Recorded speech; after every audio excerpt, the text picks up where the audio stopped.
If you get a decent amount of sleep, but you really struggle every single morning to get your energies going, I'm going to explain in this video something that you might not ever have heard of before, and what will finally make so much sense as to why you open your eyes in the morning, but you're not really there. You can't feel your body properly, you feel numb, you feel disconnected, and maybe even quite dizzy, or you're like a floating head and can't feel your body at all.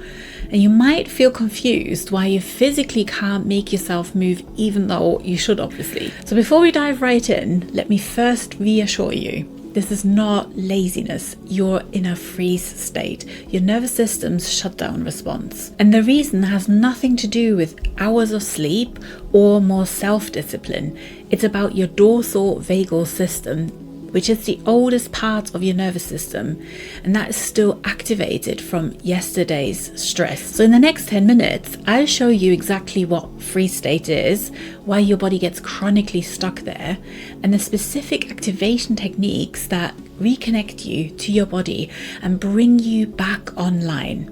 Hi, I'm Katrin, and if we haven't met before, I've worked in psychology and mental health for over 25 years, and I teach busy people how to manage their energies better through nervous system regulation and fast practical techniques that you can do almost anywhere. I'm so happy that you found me, and let's explore together now what might be going on in your nervous system. In a few days, you could actually feel better and more present in your body for the first time in months. So you might recognize this quite easily. Your alarm goes off. Maybe you hit snooze 5 times, maybe you drag yourself out of bed, but only because you absolutely have to. Not because you feel like starting the day with energy and motivation, but because you are painfully forcing yourself to. So let's assume that no other physical illness is the root cause, of course. What's going on here? It might be that your body might have never gotten the signal and the permission that it was safe to fully let go. So it stayed vigilant all night, burning through your inner energy reserves while you slept. You're probably wondering, why on earth would my body do this? So let me explain.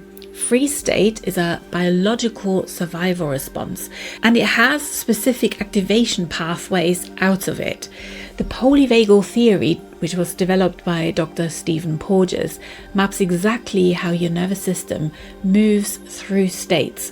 And once you understand which state you're in, you can use the right techniques to shift out of it. Not through willpower or with lots of caffeine, but through biological activation. And I'll show you exactly how to do this. So let's be precise about what's happening in your body first. There are 2 main dysregulated nervous system states.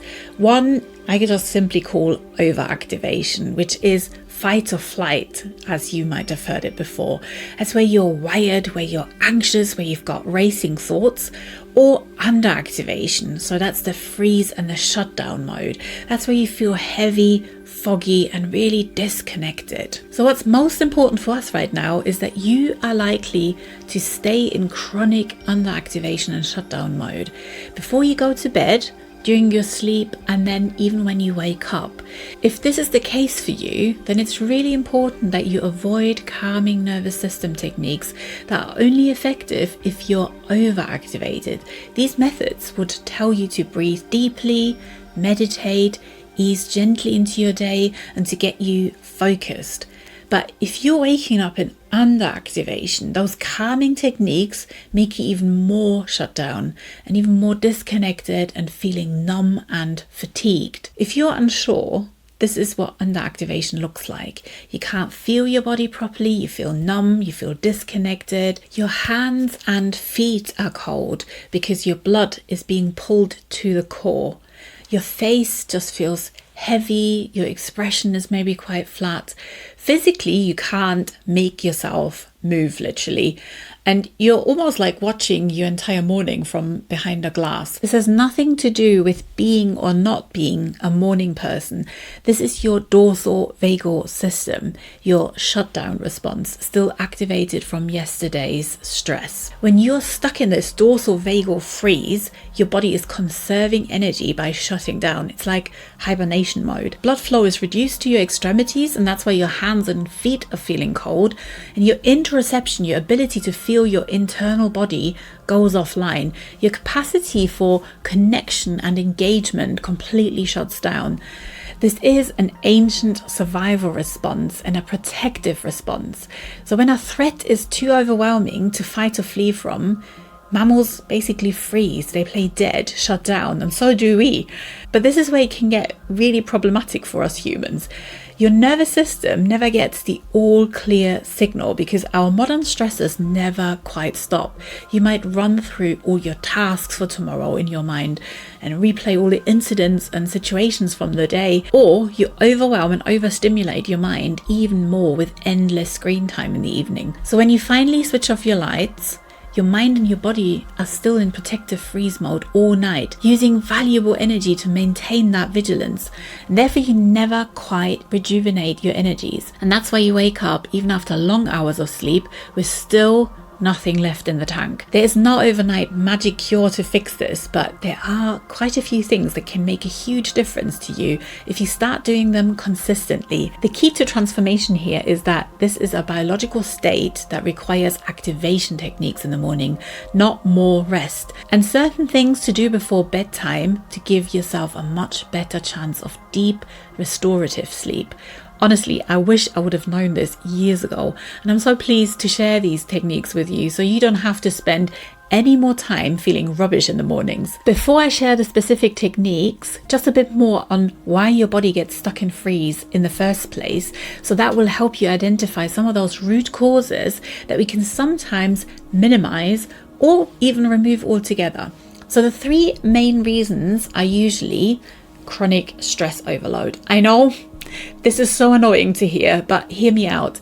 In my one-on-one coaching work, I always discover stress load with my clients that we put on ourselves or that we suffer unnecessarily. So have a really good think for yourself. What load could you remove, especially if it's something ongoing and chronic, so impacting you quite a lot? Because when your sympathetic nervous system, your fight-flight response is activated for too long without any resolution, your body eventually flips into that dorsal vagal shutdown.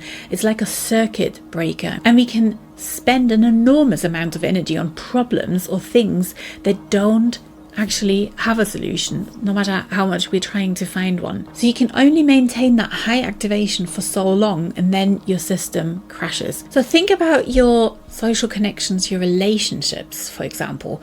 What really needs your attention, and what is better to maybe just accept and no longer give you attention and energy? So it's just a thought for you. Then reason number 2, unprocessed stress from yesterday.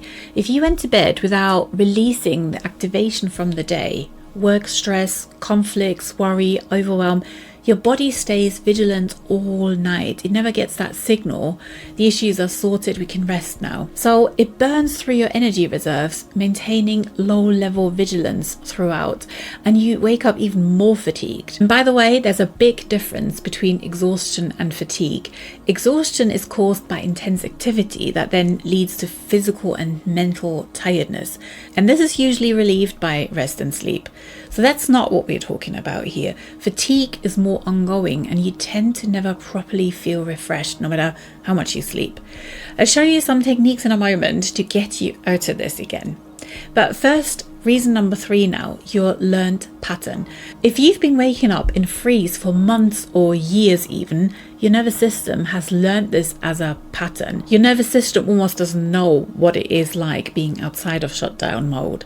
So it keeps you there automatically. But the good news is these patterns can be unlearned and retrained again. You can teach your nervous system a new morning pattern, one that activates instead of shutting down. And I'm going to show you exactly how. So here's your activation plan for shifting from freeze to presence. The techniques that I'm sharing with you target the specific biological pathways that move you up the polyvagal ladder from dorsal vagal shutdown to ventral vagal engagement. So the first activation technique I'm sharing with you is light exposure. So the first thing you do straight after waking up is get light into your eyes. So open your curtains or your blinds immediately. Even if it's dark outside, then turn on bright lights, or you might want to invest in a lamp that emits the same light as sunshine would do. You can buy them quite inexpensive now, and they can sit on your desk. So it's perfect for winter months, or if you live in a place with not much natural light and sunshine. This kind of light signals to your suprachiasmatic nucleus, your brain's master clock, that day has started and activates the right hormones. When you're in freeze, your body does not produce the right activation hormones, so you need to consciously trigger them even more so. Your body is wanting to stay in conservation mode, so you need to help it gently come out of hibernation. And light tells the brain it's daytime now, we need to activate. This is not only a really important first signal in the day that pulls you out of shutdown, but it's also super important to help you produce hormones at nighttime that calm and relax you, ready for deep sleep. So if possible, get outside within 10 minutes of waking latest. Take your morning drink outside, go for a short walk, or go and stand at least by the brightest window that you can find. Even 2 minutes of natural light is more powerful than indoor lighting. Or use that sunshine lamp for waking up. Okay, now for the second technique, cold water exposure. So go to your sink, splash really cold water on your face for a few minutes, or hold your hands under cold running water for a few seconds. Or you can use this type of cold face mask. It looks a little bit strange, but it works absolutely wonders, I promise. You can either put it into the fridge or even in the freezer and apply it to your face for a few minutes. And what that does is cold activates both the parasympathetic and the sympathetic nervous system. So that's your mobilization and your calming system. And it pulls you out of dorsal vagal shutdown and moves you up into activation, then into a calmer, more present and focused state. So I love cold water exposure because it helps with almost any kind of nervous system dysregulation. You feel probably your heart rate increasing and your breathing then starts to deepen, so your body is coming back online. This is exactly what you need when you're in freeze. You need activation, not more calm. Your hands and feet will start to warm up as blood flow returns to your extremities. So this is you properly coming back into your body. Now for the third technique, get your body moving. When you're in freeze, your body is immobilized. So movement is the antidote to that. Before you even get out of bed, so maybe start with full body stretches. Put your arms overhead, point your toes, extend that as fully as possible. Then you can just bring your knees to your chest, hug them, so you do a bit of compression, which is really good for all our senses as well. Then you can maybe twist your spine side to side, rolling your ankles, flexing your fingers and toes, and then slowly you can go into standing up. So maybe doing 10 to 20 squats or calf raises, whatever is good for you. But feel your muscles engaging, feel your joints loading. This activates your proprioceptive system, which is your sixth sense. So it's your sense of your body's position and weight. And why this all works so well is because when you're in freeze, your interoception, your inner sense, and your proprioception of your body are both offline, so you can't feel yourself. Movement though forces these systems to come back online, so you start to sense your body again. Or if this is all a little bit too much for you to kind of coordinate and think about, maybe just go for like a 10 or 15 minute walk outside if possible, because walking activates bilateral movement, so that left right integrates your brain hemispheres and pulls you out of that freeze state. So you don't need intense exercise, you just need gentle, consistent movement that says to your body, we are mobilizing, we're engaging, we're coming back online. And now for the fourth and last technique, reconnecting with your internal body and your internal sense. This is called interoception. When you're in freeze though, you're completely disconnected from your internal sensations and from your eighth sense, interoception. So you can't feel yourself. This following practice brings you back inside. So stand or sit and then place one hand on your heart. Then you ask yourself, can I feel my heartbeat? Can I feel my breath moving? Can I feel any sensation in my belly? Can I feel my feet on the floor? Can I feel the temperature of my hands? So you're not trying to change anything here, you just notice. And what that does is this builds your interoceptive awareness, your ability to sense your own internal world.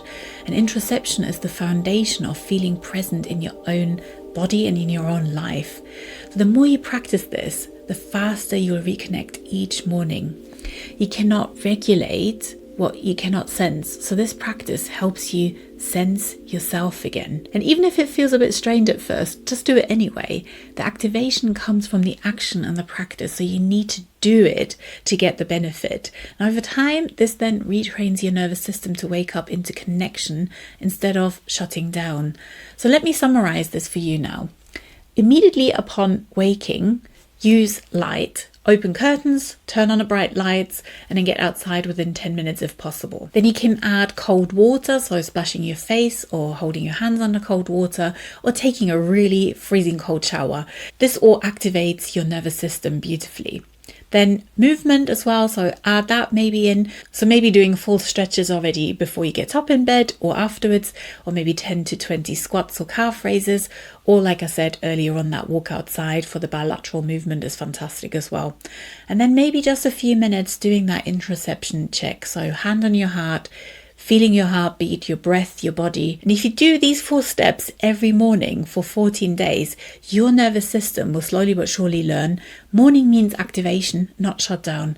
It will obviously not be perfect immediately, but each day you will come back online a little bit faster and a little bit easier.